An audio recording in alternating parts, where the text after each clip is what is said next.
Hello. A black teen riding with his grandma. He in the back seat of the car, and his grandma is a white lady. So the police said somebody seen them and called the police on them.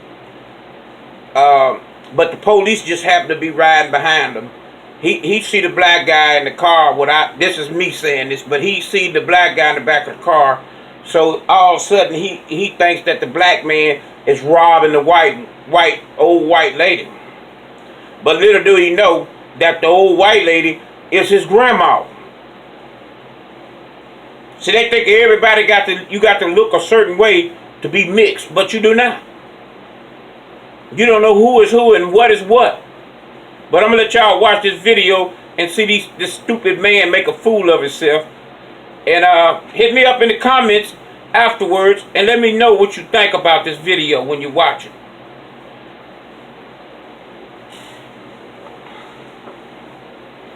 Big misunderstanding. Officers mistook an African-American teenager for a robbery suspect and handcuffed him. As Michelle Miller explains, the teen was only riding in the car with his white grandmother. Allow your hands up, face away from us. After ordering 18-year-old Akil Carter out of his grandmother's car, hands up high in the air. Face away from us. Walk the sidewalk. Police placed him in handcuffs and ordered him into the back of a squad car. Officer Gabriel's going to get some information from you, okay? Grandmother Paulette Barr had just left church and was driving Akil to work when police stopped them. Officers say they initially started following them after an African-American man and woman identified the vehicle. They said it was carrying a white woman who was being robbed by two black men. But police say they never got a formal statement from those witnesses because they left the area. The family's attorney is skeptical. It seems strange that for all of the dash cam footage the police have turned over, we have not seen anything where the officer's interacting with these people. After Carter was detained, an officer is seen exiting the patrol car with his gun outside the holster. Officers then approached the teen's grandmother. Everything okay? That's your grandson? Police say Carter was handcuffed for approximately 6 minutes. Well, I'm guessing what this sounds like is a really big misunderstanding. After the teen was released, a witness captured his grandmother's reaction. That's your grandson? Wow! The family's attorney says even if the police account is accurate, the officers clearly overreacted. Any random person can run up to a police officer now and say, "Stop that car, it's engaged in a robbery," and that's all it takes. The family's attorney says the frightening encounter left the grandmother feeling helpless, wondering what she could have done to protect her grandson. Michelle Miller, CBS News, New York. Now you see how these people is reacting to black and white. This is only emboldened by Trump. Donald Trump and it's emboldening people to do stupid things. This is dumb because the boy don't look like his grandma, and or whatever.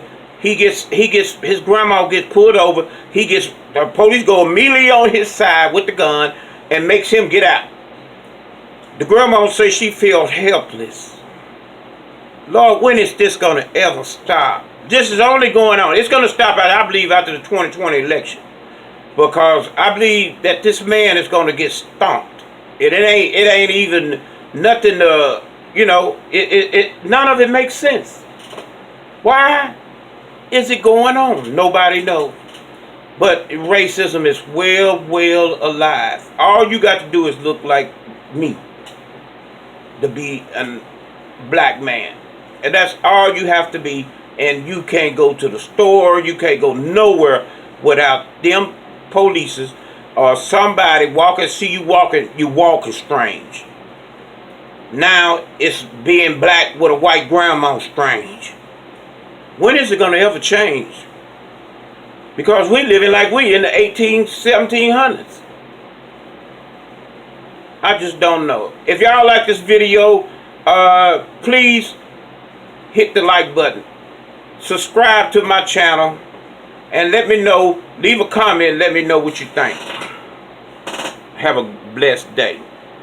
The internet has no mercy. I'm being followed and harassed. That's what's up. With two white kids being with one black male. No, yeah. It's suspicious. Doling out viral nicknames You can film all you want.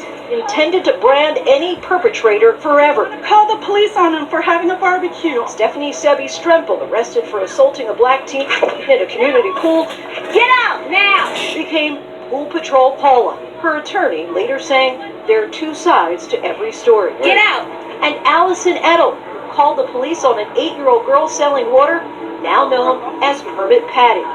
Illegally selling water without a permit? Edel later saying she regrets the way she handled it. And now, just this past week, Teresa Klein became Cornerstone Caroline. Grab my Cornerstone Carolyn. When she accused a 9-year-old boy of groping her at this Brooklyn corner store. Surveillance footage would later prove her wrong, clearly showing it was the boy's backpack that accidentally grazed her. But outside of the store, she confronted the boy and his family, saying she's calling the police. I want the cops here right now. The boy, Jeremiah, terrified of going to jail, sobs outside the store. His mother, aghast. One witness, Jason Littlejohn, immediately began filming. Make it go viral. I knew something wasn't right, and then that's when I pulled out my phone and then started recording. After that, I saw little Jeremiah crying. Don't cry, little man. And that was the saddest thing of my life, to ever see a little kid like that crying. After viewing the surveillance footage, the woman apologized to the boy. But I'm sorry. But for Littlejohn and many others, sorry is not enough. I gave her the name. It's Corner Store Carolyn. And I was like, please make this go viral, you know, just the world had to see what was going on. Right down the block. Littlejohn's video viewed more than 7 million times in 6 days. Corner Store Carolyn. There is racism going on everywhere around the world. It's not just in the South. It's not just Midwest. It's happening even in Brooklyn, New York. Littlejohn views his phone as a tool for justice. Being a black man in America, right now your phone is your biggest weapon, you know? You need that, because just in case anything happens, you have to have some kind of proof. So much stuff going on right now, especially as you can see in all the viral videos. These videos are so ubiquitous that there's a hashtag, #LivingWhileBlack, to describe the prejudices that pervade everyday lives. Just this week, Hillary Brooke Mueller tried to block D'Arion Tolles from walking into his own luxury apartment building in downtown St. Louis. He immediately began filming. I don't like the fact that you're blocking me for where I paid. All I'm asking is, Now, this lady right here is very, very crazy or bold or something. Because when you watch this one, you're gonna see that the man lived there. He got the keys to the place in his hand, and this lady would not allow him for no reason to go in his apartment until he just get tired and just go in there and stick the key in the door and go inside the door. She was determined to keep this man from going to the apartment. You know what it sounded like to me she wanted. But I don't know. I mean, I'm going to let you be the judge of that. But it was more than him going in an apartment. Why did she bother him? Think about that. It's just because she's a manager. And then on top of that, she worked for African American people in an African American people company. And they seen the video and fired her dumb ass. Now y'all tell me what you think about that.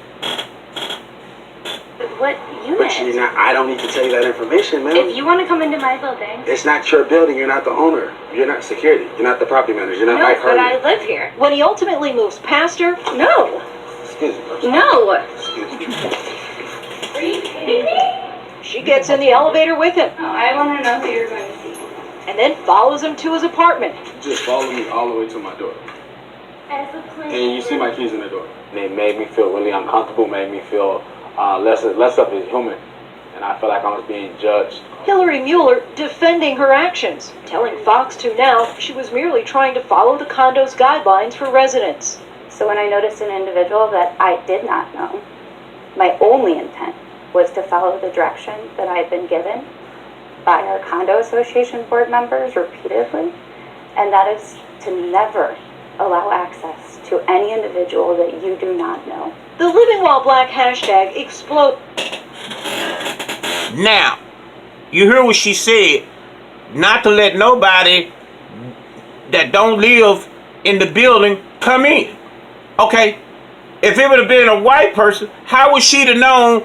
If you live in condo, how would she have known who was this person coming into the building? How she know who lives there and who don't? It ain't like they send her a fucking record and tells her, you watch out the one that tell me everybody pull up. And these people, only white people live here. Ain't nobody told that crazy woman that. She only assumed that the guy didn't live there because he was black. After perhaps the most publicized of these events occurred back in April, They didn't do anything. I saw the entire. when two black men were arrested in a Philadelphia Starbucks after a manager called the police on them. I know everybody remember this one. This one went viral. Hi, I have two gentlemen at my cafe that are refusing. And her buddy ended up getting fired. They weren't doing anything, like violent or angry. They were basically like perp walked out of the store and put in a police car. How long were you in custody? About 8 hours. 8 hours. There was no reasoning. They had nothing. They just kept using defiant trespassing as their excuse for putting us behind bars. The bias that we saw on that Starbucks tape is not isolated to coffee houses. Black and brown people all across the country in every aspect of social life experience this type of inequality. This is why people call the police on us more quickly. All of these things are part of the kind of implicit biases that people have against black and brown bodies that see them as more dangerous, more criminal, less moral, and more likely to commit a crime. After that Starbucks incident, the company mandated anti-bias training for their 170,000 employees. You were part of the training after Starbucks. What were your recommendations? We co-created the curriculum for Starbucks when they shut down the stores on May 29th. What we built into that training was a set of practices that would help people. We were trying to find like the stop, drop, and roll with respect to racial anxiety, right? That how do you stop and pause and really kind of ask yourself a series of questions that would help you understand how bias is operating. Johnson says we're all carrying bias. We're not as colorblind as we purported to be. It's sometimes, even if you have the best intentions, it's hard to override your automatic response to them. So awareness can only take you but so far. You really have to have a set of strategies. There was, of course, this infamous case in Oakland, California. Is there a reason why we're calling the police? I have a question. How can somebody tell you, why should somebody's feeling about black people and being racism matters to everybody? That's their feeling. Why come do we, the people that has nothing to do with their feelings, whatever they reasoning for hating